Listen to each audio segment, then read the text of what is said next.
Apa dia? Istafti qalbaka, tanya hati. Itu yang benci ni menyampah aku tengok ustaz ni. Yang hatinya putih, bagus tu. Makin lama dia duduk, makin banyak ilmu kita. Itu. Di sini kita boleh kenal hati kita. Ya, boleh kenal. Tanyalah tuan-tuan hati tuan-tuan. Mana yang benci tu, sahlah tu. Mana yang minta teruskan lagi? Ini hati-hati yang bersih. Namun begitu saya memahami tuan-tuan semua dah letih. Ya. Manusia ni paling lama pun sejam dia boleh terima ilmu. Lepas tu tak ada dah. Muka menghadap kita tapi fikiran yang tempat lain. Saya tahu. Oleh itu saya rasa tak wajarlah untuk saya memanjangkan. Ya. Saya rasa tuan-tuan yang dihormati sekalian, saya nak ambil pandangan Ibn Taymiyah. Dan saya harap kalaulah benda ini dapat diamalkan di negara kita, sangat baik tuan-tuan. Ini cadangan daripada seorang hamba yang kerdil. Orang tanya Ibn Taymiyah, wahai imam, perlukah mufti-mufti ini ada satu badan yang mengawasi mereka? Ada. Ibn Taymiyah ada sebut benda ni. Bila saya sebut Ibn Taymiyah tu, jangan pula tuan-tuan tuduh saya Wahabi pula. Ni Wahabi lah ustaz ni, jangan panggil lagi. Janganlah macam tu. Kita ni kena terbuka. Saya pandangan Ibn Taymiyah pun saya ambil, pandangan Syiah Imamiyah pun saya ambil. Tuan-tuan boleh beli buku saya. Buku saya Zakat, Kutipan dan Agihan Kontemporari. Diterbitkan oleh Lembaga Zakat Selangor.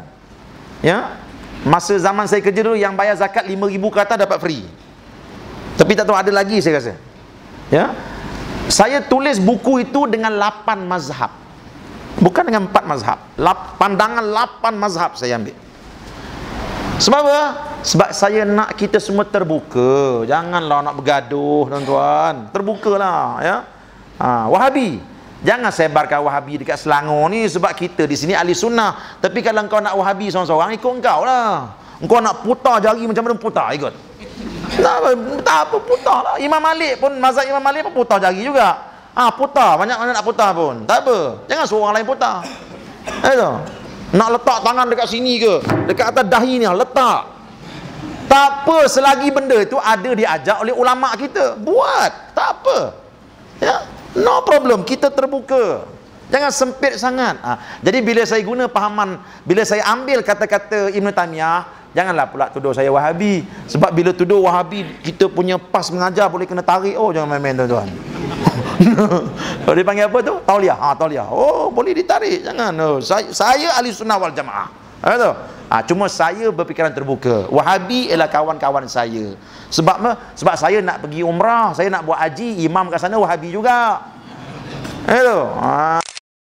Ya, mereka itulah kawan-kawan kita ya. Cuma Syiah saya tak boleh terima. Ya, sebab ini Syiah bagi saya dia bukan Islam, dia terkeluar daripada mazhab ahli sunnah wal jamaah kita. Kat mana tadi? Ibn Taymiyah. Orang tanya Ibn Taymiyah, aja'alta muhtasiban ala fatwa? Ibn Taymiyah, perlu ke ada satu badan yang mengawasi mufti-mufti kita ni? Itu. Sebab mereka ni kalau tak diawasi, dia jadi macam Tuhan tu. Apa dia cakap kena terima. Apa dia cakap kena terima. Padahal seorang mujtahid bila dia bercakap mungkin benar, mungkin tidak. Betul tak? Apa rasa tuan-tuan bertugas di sebuah pejabat? Kita ni, kita punya kedatangan tu setiap bulan kena cek. You ni merah. Tiba-tiba dia bos tak ada siapa cek. Apa rasa kita? Aku punya kau cek, kau punya. Padahal dia pun manusia macam kita juga. Betul tak? Jadi orang tanya, wahai Imam Ibn Taymiyah, perlu tak ada satu badan yang mengawas mufti-mufti kita? Tengok, cantik kata Ibn Taymiyah. Qal yakunu alal khabbazin wal tahinin muhtasibun wala yakunu alal fatwa muhtasib. Ibn Taymiyah kata apa? Orang yang uli tepung buat roti pun ada badan pengawas. Itu. Orang yang uli tepung buat roti ada badan pengawas. Untuk mufti-mufti tak ada badan pengawas. Maksudnya buat badan pengawas ini supaya kita dapat tengok fatwa mereka tu adakah betul-betul tepat dengan Al-Quran dan Sunnah. Tuan-tuan setuju tak kalau ada badan pengawas ini? Setuju. Ya, panggil ulama-ulama daripada semua tempat. Tok Tunggu Pondok panggil. Ya, badan pengawas ni penting kerana kadang-kadang Datuk Mufti pun sibuk tuan-tuan. Dia tak sempat keluar fatwa, tak boleh nak kata dia juga. Ni macam fatwa kafirkan orang ni, tak keluar lagi. Ulama kena kafir tuan-tuan. Saya buka satu YouTube, ada seorang tok guru pondok di Terengganu. Minta maaf sebut tuan-tuan, minta maaf. Saya ni kena sebut semua. Kalau tuan-tuan tak nak sebut, saya jangan panggil saya lagi. Tuan Guru ni Abdul Aziz ni tuan-tuan, orang kata dia kafir. Ada satu tok guru pondok, dia ceramah dalam YouTube. Saya tengok dalam YouTube. Terang-terang dia kata, ni Ajit ni kafir. Saya kata, aduh, apa sebabnya? Sebabnya dia kata Tuhan ini ada atas langit. Tuhan ini bersemayamnya begini. Kalau kata akidah macam tu, tidak kafir. Itu akidah salaf nama dia. Itu. Cuma kita mazhab Ahlussunnah wal Jamaah, kita berkata Allah itu tidak bertempat. Itu akidah Asy'ariyah, itu akidah kita. Tapi di kalangan orang-orang salaf, Imam Ghazalinya, Ibnu Katsirnya, Ibnu Qayyim Al-Jauzinya, Ibnu Taimiyahnya, mereka ini mengetikadkan bahawa Allah Ta'ala itu fis sama, di langit. Apa hujah dia? Mereka ada hujah ketika Nabi bertanya kepada seorang budak perempuan, di mana Allah? Dia tunjuk di atas. Nabi mengiyakan. Jadi hujah ini dijadikan sebagai, hadis ini dijadikan sebagai hujah untuk mengatakan bahawa Allah Ta'ala itu di langit. Ada hujahnya. Inilah akidah orang-orang salaf. Jadi bila orang berakidah seperti itu, tak boleh kata dia kafir. Tuan-tuan buka kitab Risalatul Tauhid. Kitab Risalatul Tauhid ni dipelajari di pondok-pondok. Saya belajar. Sekarang ni saya mengajar kitab ini. Dalam kitab itu sendiri menyebut bahawa orang yang menyatakan bahawa Allah Ta'ala itu di langit, dia tidak kafir. Tengoklah kitab tu. Jadi tuan-tuan, siapa yang nak ingatkan majlis fatwa supaya bawa Tok Guru ni ke muka pengadilan? Tujuan kita nak bawa dia ke muka pengadilan bukan nak dengki kat dia, sebab nak menyelamatkan akidah dia. Sebab bila kita kafirkan orang, orang tu tidak kafir, kafir tu kena atas kita. Ini tujuan dia. Niat kita baik. Ada. Ni ada seorang ni, dulu kata dia polis, dulu katanya orang kata dia polis, saya tak tahulah. Dulu tu, dia pun turut kafirkan Tok Guru ni. Saya pun tak tahu hujahnya mana. Jadi kita nak minta Datuk Mufti keluarkan fatwa. Jadi Datuk Mufti dia tak sempat, dia banyak meeting yang kena attend. So badan pengawas ni ingatkan Tok, ada satu fatwa belum keluar lagi tu. Apa dia? Ni ada ketua polis ni kata Tok Guru ni Aziz kafir. Apa fatwa tu? Kita nak ingatkan dia supaya mereka tak terlupa keluar fatwa. Itu je, bukan ada apa-apa pun. Nak suruh saya jadi badan pengawas pun saya sanggup. Tak payah gaji lah, kita tak mau gaji. Cuma kerja saya hantar SMS je kat Datuk. Tok, ada satu lagi fatwa Tok. Ni, fatwa kafirkan orang ni apa. Kalau bagi saya tugas itu pun cukup dah. Tak payah gaji, tak payah allowance. Kalau tuan-tuan di Pelawa nak, kita akan berikan sumbangan insya-Allah. Sebab niat kita nak seluruh umat Islam bersatu padu, berkasih sayang. Bila ada perkara-perkara hukum yang tak jelas ni, menyebabkan orang tertanya-tanya. Bila tertanya-tanya, maka akan timbul perbalahan di kalangan masyarakat. Tapi bila telah dijelaskan, kita berpegang kepada hukum itu. Tapi syaratnya, hujah-hujahnya kena jelas. Sebab telah saya sebutkan tadi, antara syarat nak jadi orang yang bertanya, kita mesti berpegang kepada hujah mufti, yang mana kita sendiri telah pun rasa puas dengan hujah-hujah tersebut, baru kita terima. Kalau tidak ada paksaan untuk menerima hujah tersebut. Apa yang saya cakap ini tuan-tuan boleh rujuk dalam kitab Usul Fiqh yang ditulis oleh Dr. Wabah Zuhaili. Boleh rujuk, rujukan dia saya ambil dekat sana. Ya. Dan depan saya ni ada sebuah kitab yang ditulis oleh Dr. Yusuf Al-Qaradawi, Fatwa Bainal Indibat wa Tasayyub. Ya. Kitab ni sangat cantik, dan di hadapan saya ini ada sebuah kitab yang saya bawa dikarang oleh Nazir Muhammad Maktabi. Kitab ni pun sangat bagus tentang fatwa-fatwa. Banyak dia keluarkan adab-adab tentang mufti, bagaimana cara fatwa yang terbetulnya. Ya, dan tuan-tuan boleh rujuk kitab Dr. Wabah Zuhaili kerana dia telah diterjemahkan dalam bahasa Melayu. Ya, jadi saya rasa cukuplah sekadar itu. Saya minta maaf kepada semua yang hadir.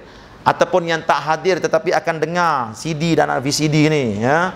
Saya minta maaf kalau dalam saya berkata-kata tadi ada menyinggung perasaan, tetapi ingat, saya tidak akan bercakap melainkan untuk melihat anak bangsa saya menjadi anak bangsa yang bersatu padu di bawah panji la ilaha illallah Muhammadun Rasulullah. Jadi saya rasa itu saja. Jangan lupa untuk terus bersama dengan saya setiap hari di 100.9 FM Pilihan Tepat dalam rancangan Tafsir Al-Furqan. Tadi siri yang ke 1255, esok siri 1256 insya-Allah, ya. Dan setiap hari Jumaat saya bersyarah dalam radio tentang sejarah Islam. Jangan lupa untuk dengar, ya. Jadi insya-Allah bila tuan-tuan selalu dengar ceramah, banyak ilmu kita akan dapat dan kita akan lebih terbuka insya-Allah, ya. Apa dia? Oh, tak ada pula Ji. Ni ada ni satu ni. Tapi baguslah ceramah jadi masukkan YouTube, bagus biar satu dunia boleh dengar, ya. Kita nak macam tu. Ya, kadang-kadang Datuk Mufti kita malam-malam sebelum tidur dia buka juga YouTube, dia pun terbuka ada tu. Jadi alhamdulillah itu dapat pahala. Saya dapat pahala lah. Saya nak itu je tuan-tuan. Saya bukan nak bermusuh dengan sesiapa. Ya, saya sendiri tuan-tuan, kalau saya ada masalah saya akan telefon Datuk Mufti, tanya mereka, macam mana tu hukumnya gini. Saya ada masalah peribadi tuan-tuan, saya jumpa mufti tuan-tuan. Tuan-tuan boleh tanyalah mufti-mufti kat Malaysia ni. Saya ada masalah rumah tangga, saya jumpa dengan mufti. Tok, tolong selesaikan Tok. Saya ni ada ilmu Tok, tapi saya muda. Datuk orang berilmu dan berpengalaman, tolong Tok. Mereka tolong selesaikan masalah saya. Saya sangat menghormati mereka. Cuma saya nak bersama-sama dengan mereka nanti masuk ke dalam syurga Allah Subhanahu wa taala. Sebab itu saya cakap apa yang saya nak sebut pada hari ini. InsyaAllah kalau kita bertemu lagi akan datang, saya berjanji dengan tuan-tuan, saya nak bersyarah pula tentang etika polis di dalam Islam.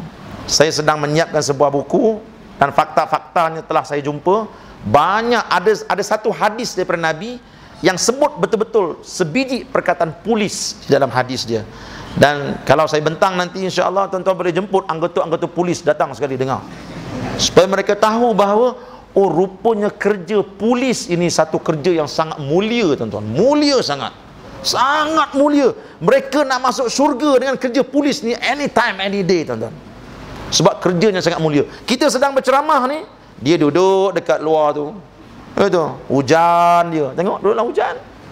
Ya, kita sedang bersyarah, mereka jaga keselamatan dalam negara. Saya pernah sekali tuan-tuan bawa anak pagi-pagi nak pergi periksa. Jam tu dekat Proton tu. Anak saya kata, "Baba lajulah sikit, kura-kura pun lagi lajulah baba." Anak orang Melaka macam itulah tuan-tuan.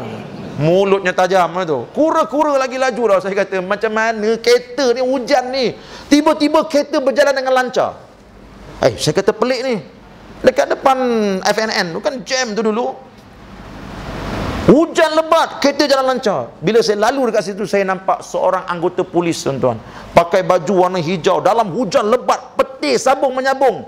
Dia meluruskan, menjaga keselamatan jalan raya dengan tangannya menghayun ke sana dan ke sini. Saya kata, engkau ucap terima kasih kat pakcik polis tu. Mulianya kerja polis ni tuan-tuan. Sebab itu saya mesti bersyarah tentang perkara ini, etika polis di dalam Islam. Pertemuan kita akan datang insya-Allah. Sekian, assalamualaikum warahmatullahi wabarakatuh.